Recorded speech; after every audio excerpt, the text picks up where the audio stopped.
오늘은요 사순절을 이제 마무리하면서 그 마지막에 놓여져 있는 십자가의 고난과 그다음에 부활하심, 이것이 이제 우리의 묵상의 종결점입니다.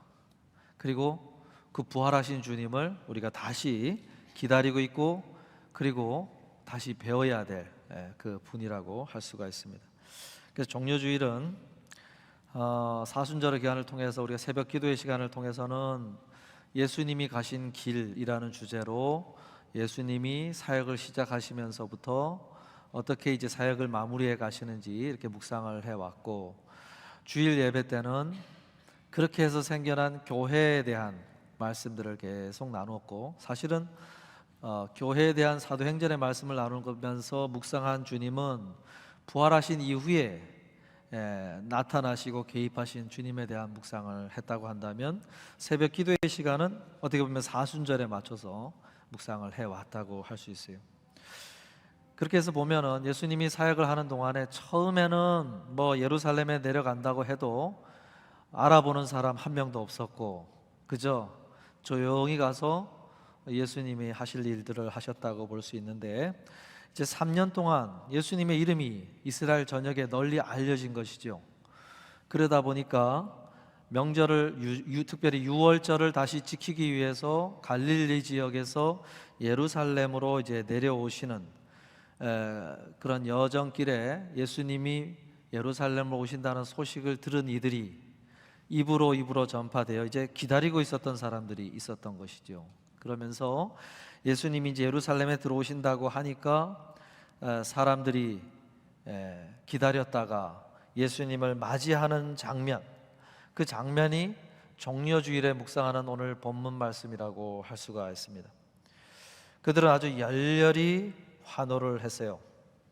예수님을 기다렸던 사람들, 그들의 모습이 나오고 있는데, 이 모습은 오늘 우리들 예수님이 처음 이 땅에 오셨던 2000년 전에 오셨을 때 주님을 맞았던 사람들 모습이지만은, 오늘 우리들은 다시 오실 재림의 주님, 다시 오실 주님을 기다리고 있다고 하는 면에서는 똑같다고 할 수가 있어요.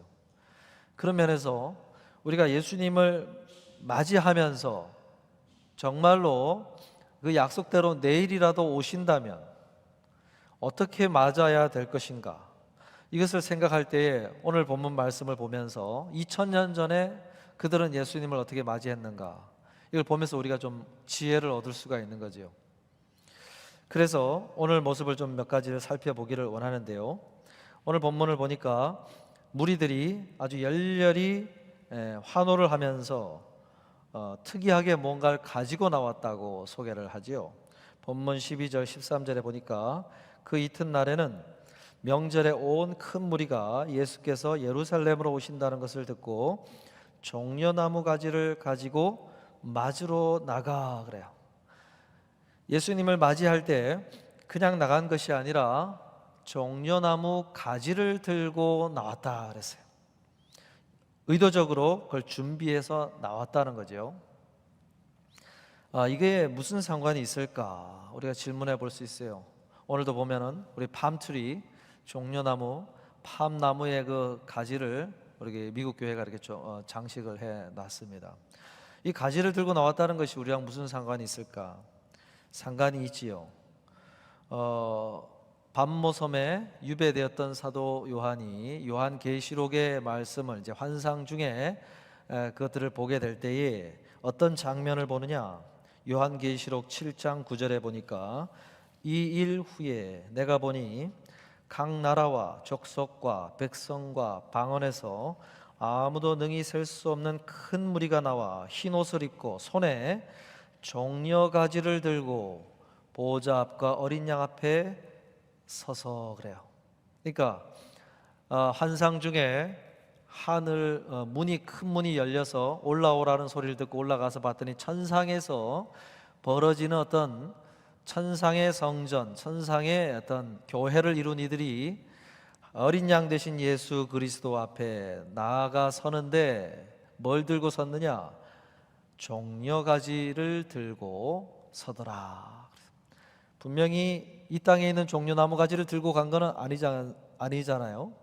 그렇다고 한다면은 그 종려나무 가지가 어떤 의미를 갖는가가 굉장히 중요하고, 오늘 신약 시대, 교회 시대를 살고 있는 우리들에게도 이 종려나무 가지라고 하는 것은 주님 앞에 설 때에 분명히 뭔가 의미 있는, 또 있어야 되는, 준비되어야 하는 그런 것이라고 할 수가 있어요. 그래서 종려나무를 좀 묵상할 필요가 있는데, 이 당시 예수님 당시에 이 종려나무 가지를 들은 사람들은 어떤 의미로서 그것을 들었을까요? 먼저 생각을 해봐야 되겠죠. 그들은 어떤 생각으로 그 종려나무 가지를 가지고 왔을까? 그 시대적으로 거기에 담은 의미가 있다고 할 수가 있어요. 그 당시 이 종려나무 가지는 유대인들의 어떤 민족의, 비록 식민지로서 살아가고 있고 나라 이룬 서름 가운데 살고 있지만, 그들은 이스라엘 민족의 정체성, 이것을 강하게 유지해 가려고 하는 아주 정신이 곳곳에서 흐르고 있었다고 할 수가 있어요. 마치 우리 한국이 일제시대에 나라를 빼앗겨 정치적으로는 나라를 잃었을지 몰라도, 그리고 초등학교를 국민학교라고 그랬죠. 국민학교를 비롯해서 일본어를 가르치고 일본 노래를 가르치고 일본 동요를 가르치고, 그렇다 할지라도 우리가 한민족으로서 이 정체성을 잃어버리지 않으려고 몸부림을 치는 움직임이 곳곳에서, 또 이민자들 안에서 계속 일어난 것처럼 이스라엘 민족도 몸부림을 치면서 이 정체성을 잃어버리지 않으려고 하는 강한 의식이 흐르고 있었다고 할 수 있어요. 그 민족주의, 유대인으로서의 민족주의를 상징하는 식물이 그 종려나무 가지였다고 할 수가 있어요. 그 종려나무는요, 식물적으로도 아주 열악한 광야와 같은 지역에서 뿌리를 내리고 자라는 그런 나무였습니다. 그래서 강한 생명력이 있는 나무였어요. 어디든지 물을 찾아서 뿌리를 내리면서 30m 이상까지 강하게 이렇게 하늘을 높이 자라날 수 있는 강한 생명력을 가지고 있었기 때문에 이스라엘 민족은 그런 생명력을 상징하는 그런 나무로서, 종려나무를 가지고서 자신의 어떤 민족주의를 표현하고자 하는 그런 의식이 흐르고 있었다고 할 수 있어요. 그러다 보니까 예수님이 오실 때 그 종려나무는 어떤 것을 의미했을까요? 반드시 우리 민족은 다시 일어선다. 반드시 우리 민족은 다시 다윗 시대, 솔로몬 시대에 누렸던 그 영화로운 시대를 맞이할 것이다 라고 하는 어떤 독립과 큰 승리, 이것을 가져다 줄 메시아, 왕을 기다리고 있었어요. 그런 정치 지도자가 나올 것이다, 그걸 기다리고 있었는데, 예수 그리스도가 마치 그러한 왕으로서 개선장군처럼 입성하는 것으로 이렇게 생각을 하고 그 종려나무 가지를 가지고 환호를 했다는 거예요. 다윗의 후손으로 오는 다윗과 같은 왕으로서 이제 이 예수 그리스도가 그렇지 않을까 기대감에 차서 환호를 하고 있었어요. 근데 그런 의미만 있다고 한다면은 오늘 우리하고는 큰 의미가 없다고 할 수도 있지요. 오늘 우리가 유대인도 유대인이라고 하기도 어렵고, 그런 어떤 민족으로서 그것을 의미를 하기는 좀 어렵지 않습니까? 그렇다고 한다면 이 종려나무의 좀 더 근본적인 의미가 무엇일까? 그리고 유대 민족뿐만이 아니라 다른 방언을 쓰는 사람들이 사도 요한이 본 것처럼 어린 양 대신 예수 그리스도 앞에 나아가 그 종려나무 가지를 들었다고 하는 것이 그 시대에 그 사람들이 가진 그런 의미만이 있을까? 그렇지는 않겠지요.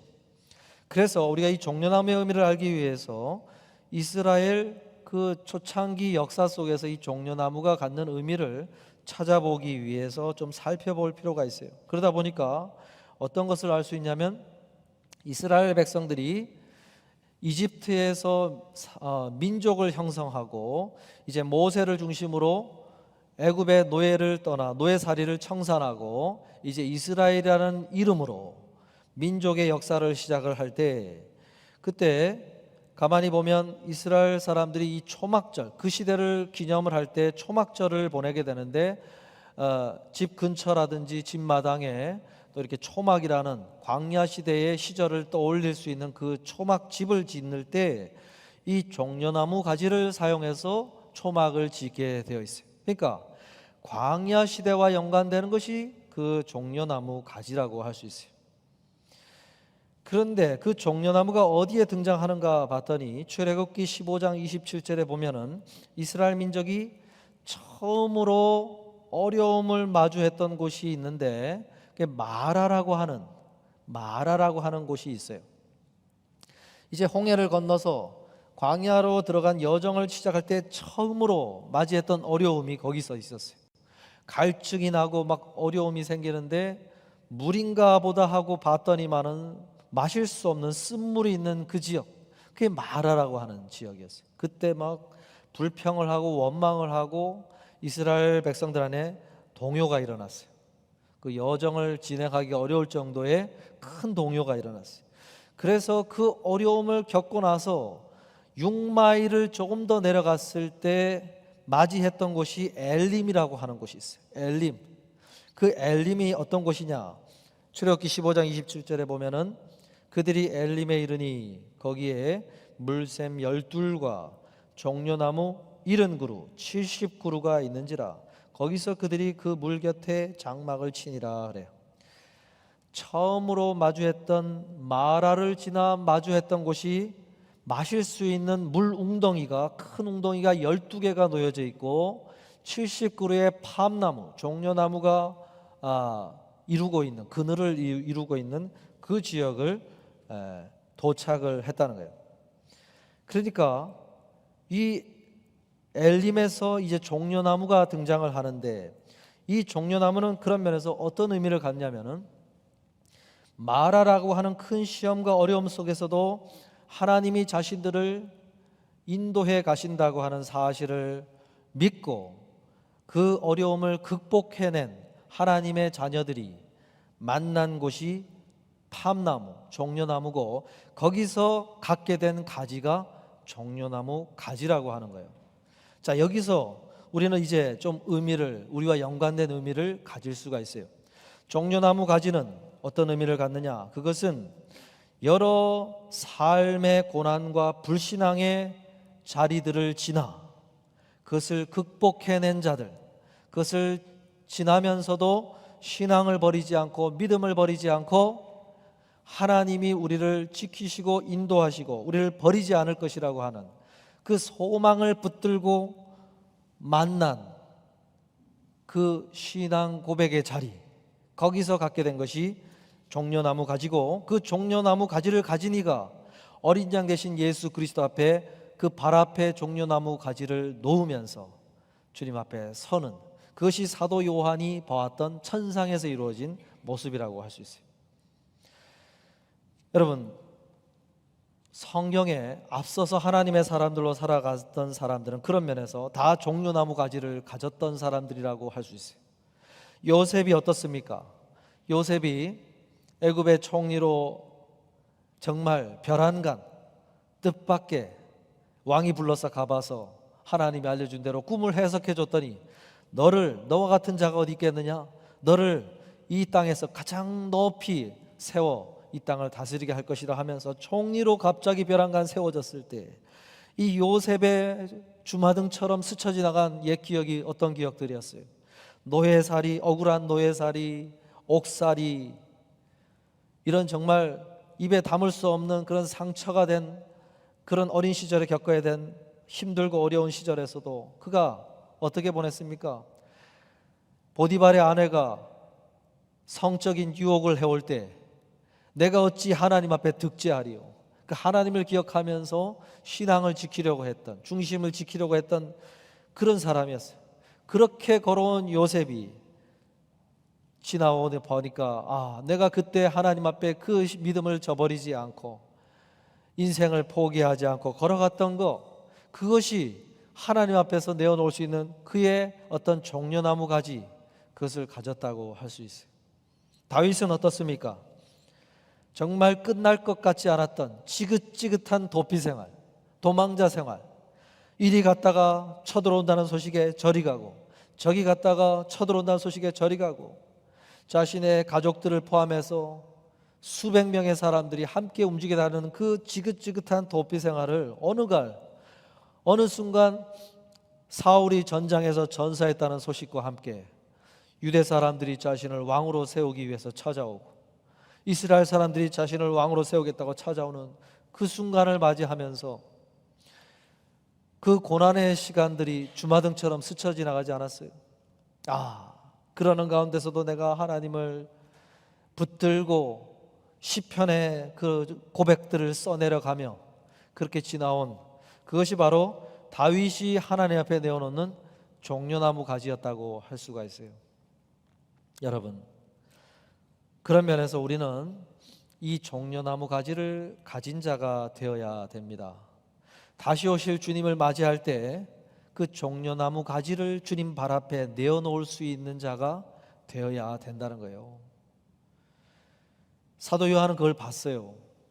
어린 양 예수 앞에 나가는 자들이 종려나무로 가지를 들고 주님 앞에 나아가더라 하는 것을 보았어요. 여러분, 우리는 그런 면에서 지나온 한 주간, 지나온 또 올 한 해의 걸음들을 보면은 참 어려운 자리들이 많았을 거예요. 몸이 아프신 분도 있었고 마음이 아프신 분도 있었고, 그리고 정신을 못 차릴 정도로 힘든 처리해야 될 일들이 참 많이 있어요. 지금도 마음이 쓰리고 아픈 일들이 참 많았을 거예요. 그런데요, 그럴 때 마라의 순간이 찾아온 그 자리에서도 하나님을 바라보고 포기하지 않고 하나님의 인도하심과 하나님의 신실하심과 하나님께서 나를 부르신 그 언약의 약속들, 그걸 붙잡고 끝까지 걸어간 자가 만난, 그러한 자가 엘림에서 만난 종려나무 가지를 꺾어 하나님 앞에 내어놓을 수 있는 그 종려나무를 가지게 된다는 거예요. 여러분, 우리는 그런 면에서 그렇게 걸음을 걸어가야 그 내가 지을 수 있는 종려나무 가지가 있는 거예요. 이게 있어야 주님을 만날 때 그 발 앞에 내어놓을 수가 있는 거예요. 여러분, 이 종려나무 가지를 가지실 수 있기를 바라요. 마라에서 불평하고 원망하고 이런 하나님이면 나는 믿지 않겠다 하면서 원망 쏟아내다가 걸음을 멈춰서서 종려나무는커녕 아무것도 가진 적 없이 주님 앞에 그렇게 나아가는 자가 아니라 묵묵히 입을 닫고 마음을 쏟아내며 주님 앞에 토로하며 묵묵히 주님 앞에서 도리를 지키고 걸어간 자가 그 가지를 꺾어 주님 발 앞에 내어놓을 수 있는 자가 된다는 것입니다. 이 가지가 있어야 돼요. 이 가지가. 우리는 그냥 허겁지겁 살기 바쁘게 살다가 주님을 만나는 사람들이 아니라 그 종려나무의 신앙 고백을 가진 그런 사람이 되어야 됩니다. 그래서 종려나무 가지를 언제라도 주님을 만나면 내가 이것을 내어놓아야지 하는 그런 게 있어야 돼요. 사랑하는 성도 여러분, 그러한 종려나무의 가지를 가지실 수 있는 분들로 걸어가실 수 있기를 바라요. 그러다 보면 어려운 흔적들 속에서 하나하나 생겨나는 그 나무 잎사귀, 그 종려나무 가지를 모아서 주님 앞에 내어놓을 수 있는 그런 사람들로 서실 수가 있다는 것입니다. 이런 사람들 되시기를 주님의 이름으로 부탁을 드립니다. 13절을 다시 보니까 그 다음 그 가지를 가지고 나가 외쳤다고 그랬어요. 뭐를 외쳤느냐? 호산나 찬송하리로다 주의 이름으로 오시는 이 곧 이스라엘의 왕이시여 하더라 그랬어요. 종려나무를 가지고 외쳤다고 그랬죠. 호산나 호산나 호산나를 외쳤다고 그랬어요. 이 호산나는요, 그 당시 구두로는 아람어로 고백을 한 말이고, 이거를 기록하는 언어인 헬라어로 그 음을 그대로 가져와서 기록을 한 거예요. 그래서 이것은 어떤 의미냐? 어떤 특별한 의미를 가졌다기보다는 호산나 하고 그 당시의 사람들이 어떤 만세하는 그런 정도의 감탄적인 언어로 표현을 한 말입니다. 이것이 그 뜻을 가진 단어는 어디로 가봐야 아느냐면 히브리어로 가보면 시편 118편 25절에 여호와여 구하옵나니 이제 구원하소서, 이 말이 원뜻이라고 할 수 있어요. 하나님이여 이제 우리를 구원하소서. 이게 호시아나입니다. 호시아나. 이 호시아나가 아람어로 줄여서 호산나 호산나라고 외쳤다고 할 수 있어요. 이 호시아나, 백성들이 시편 118편에서 이제 여호와여 이제 구원하소서라고 할 때, 그 구원을 요청을 할 때 그들이 무언가를 깨닫고 나서 하나님이여 우리를 구원하소서라고 고백을 한 거예요. 근데 그들이 뭘 깨닫고 하나님께 구원을 요청을 하냐면은 시편 118편 8절에 보니까 8, 9절에 여호와께 피하는 것이 사람을 신뢰하는 것보다 나으며 여호와께 피하는 것이 고관들을 신뢰하는 것보다 낫도다 그래요. 뭘 깨달았느냐? 사람을 한번 신뢰해 보니까, 우리를 구원할 자들로 사람을 한번 신뢰를 했더니 그들이 우리를 구원하지 못하더라. 이걸 깨달았다는 거예요. 우리를 구원할 자로 걸출한 어떤 이 왕이 우리를 구원하지 않을까? 저 사람이 우리를 구원하지 않을까? 기대함으로 새로운 왕이 세워질 때마다 그 기대를 가지고 바라봤는데 그들이 우리를 구원하지 못하더라. 이걸 깨달았다는 거예요. 그리고 고관들을 신뢰하는 것보다 여호와께 피하는 것이 낫도다. 힘 있는 자가, 무력을 가지고 힘 있는 자가 우리를 구원하지 않을까 싶어서 애굽의 왕을 의지하고 바벨론 왕을 의지하고 아람 왕을 의지하고 각종 좋다는 왕이란 왕은 나라를 의지를 해봤는데 결국 돌아오는 것은 우리를 구원해 주지 못하더라. 그걸 깨닫고 하나님 여호와 당신만이, 하나님만이 우리를 구원하실 수 있으니 하나님이여 이제 우리를 구원하소서. 그렇게 고백을 한 게 호시아나입니다. 호시아나. 여러분, 우리가 인생을 살면서 그걸 깨달은 자만이 이 고백을 할 수가 있어요. 호시아나라고, 예수 그리스도를 향하여 호시아나라고 고백할 수 있는 자는 어떤 자냐? 내가 열심히 돈을 모아서 뭔가 재물을 쌓으면 내 인생을 더 온전하게 행복을 가져다 주지 않을까? 또 내 인생의 모든 문제를 해결해 주고 영원한 어떤 평안한 행복의 삶으로 우리를 이끌어 주지 않을까? 열심히 달려가 봤다는 거예요. 그런데 열심히 달려갔는데 뭐 재물이 있다가 없다가 하면서 생겨나는 것은 어느새 나이가 흘러 건강에 문제가 생기고 힘이 없어지고 그렇게 되더라는 거예요. 그리고 좀 열심히 결혼을 해서 이제 가정을 알콩달콩 이루면서 아이들을 잘 키워서 번듯한 직장을 갖게 하고 직업을 갖게 하면 뭔가 내 삶에 좀 그런 게 생기지 않겠나. 달려갔는데 뭐 아이들 남들 키우는 것처럼 다 키워보고 나왔더니 뭐 아이들은 아이들대로 바쁘게 살아가고 내 인생이 별반 달라지지 않고 이제 뭔가 시름시름 앓기 시작하고 뭔가 마음에 갈증만 남고 달라진 게 없더라. 이러면서 인생에 무언가 의지하고 살아가 봤더니 깨달은 게 뭐예요? 하나님 그분만이 내 인생에 영원한 소망을 가져다 주시는구나.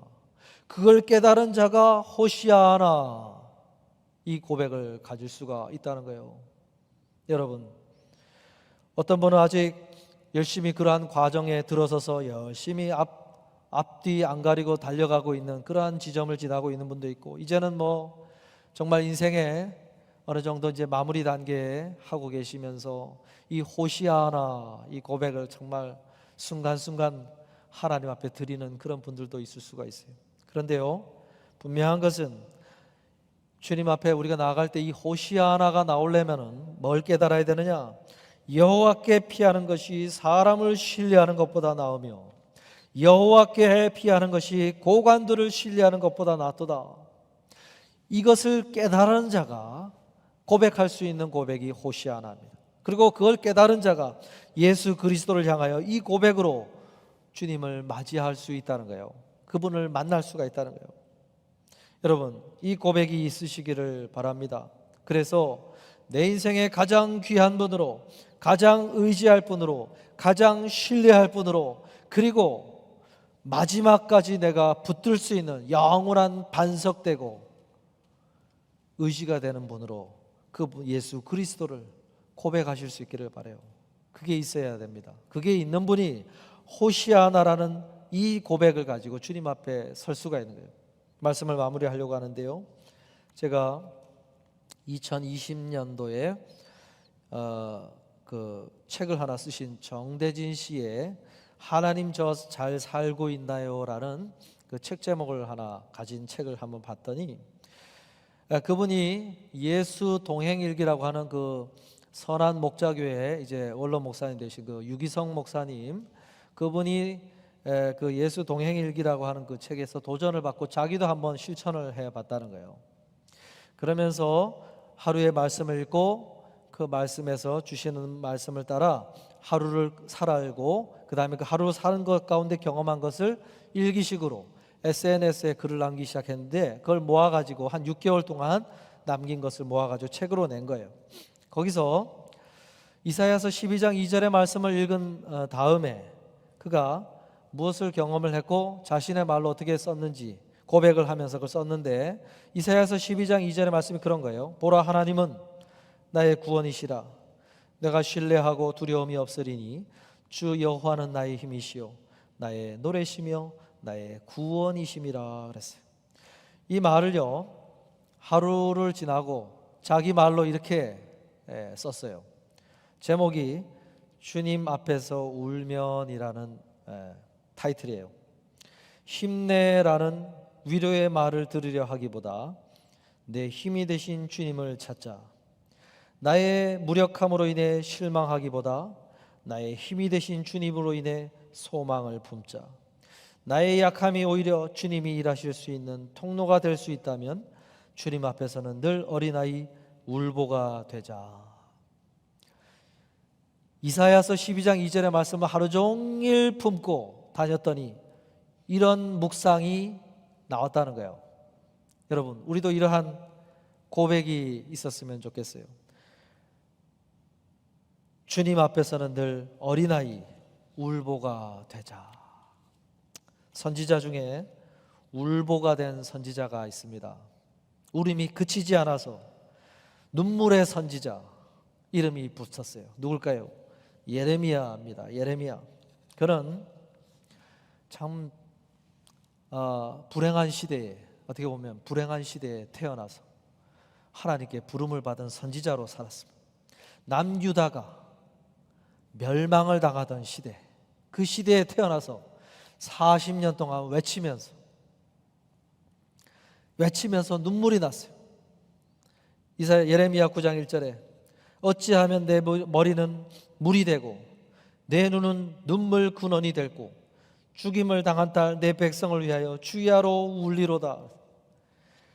남유다가 처한 상황이 얼마나 비참했던지, 요시야 왕 13년부터 유다가 멸망하기까지 40년 동안 외쳤어요.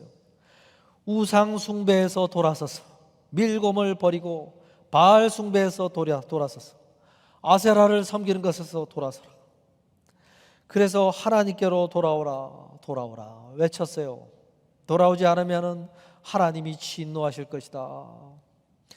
그랬더니 자기의 친구, 형제, 동족들로부터 따돌림을 받고 핍박을 받고 놀림을 받고 조롱을 받으면서 막 눈물이 났어요. 그러다가 결국 하나님께서 남유다를 멸망시키는 것을 허락하시는 때가 찾아왔어요. 그거 다 목도했어요. 성벽이 무너지는 것을 목도했어요. 성벽이 해파가 되고 무너지고 성전문을 열어 제끼고 바벨론 군사들이 들어가서 각종 금 기구들을 다 수레에다가 쓸어 담고, 금이라는 금은 벽에서 다 긁어내려가지고 삽으로 퍼가지고 다 그 성전에 짓밟으면서 그거 다 끌고 나가는 것을 목도를 했어요. 왕은 눈을 뽑아가지고 수갑을 채워서 줄에 매달아 놀리면서 끌고 가는 것을 봤고, 5천 명이 넘는 지도자들을, 가족들을 포함해가지고 다 바벨론으로 포로가 돼서 끌고 가는 것을 예레미야가 목도를 하면서 막 눈물이 났어요. 백성들이 막 여기저기 도망을 쳤어. 각 나라로 흩어지는 장면을 보면서 막 눈물이 났어요. 나를 왜 이 비참한 시대에 태어나게 해가지고 이걸 목도하게 합니까? 아주 눈물이 날 수밖에 없겠죠. 이 예레미야 애가를 또 따로 지었어요. 여러분, 우리도 참 어떻게 보면은 우리 선조들 때는 아니지만은 우리 믿음의 선조들 일제시대 그 시대를 지나신 분들은 참 그 울 일이 많았어요. 오늘 우리들도 개인적으로는 가정적으로 눈물 날 일 참 많으신 분들이 많이 있습니다. 또 그런 불평이 나오시고, 하나님 왜 이렇게 저에게 이렇게 눈물 날 일 많은 이런 가정으로 이렇게 나를 부르시고, 눈물 날 일 많은 이 지역에 또 이 시대 가운데 이렇게 오게 하셔서 이렇게 살아가게 됩니까? 하고 눈물 날 일, 울 일이 많지요. 근데 여러분 기억하세요. 예레미야의 그 눈물이 헛되지는 않았어요. 하나님이 70년 만에 고레스 왕을 통해서 회복을, 포로 귀환을 시키시고 뭐 옛날 같지는 않아도 성벽을 회복시켜 주시고 성전을 짓게 해 주셨어요. 마찬가지로 눈물 날 일 많아도 여러분 예레미야처럼 울면서도 하나님 앞에 기도하고 울면서도 하나님의 말씀을 마음에 품고 그렇게 걸어가시면 호시아나 이 고백을 가진 자가 하나님 앞에 가진 자로 서게 해 주실 것입니다. 호시아나, 종려나무 가지 이 두 가지가 주님을 다시 만날 때 있어야 됩니다. 여러분, 우리 모두에게 이것을 가진 자로 주님 앞에 서서 종려나무를 발 앞에 내어드리면 호시아나 고백하시는 우리 모두가 되시기를 주님의 이름으로 축복합니다.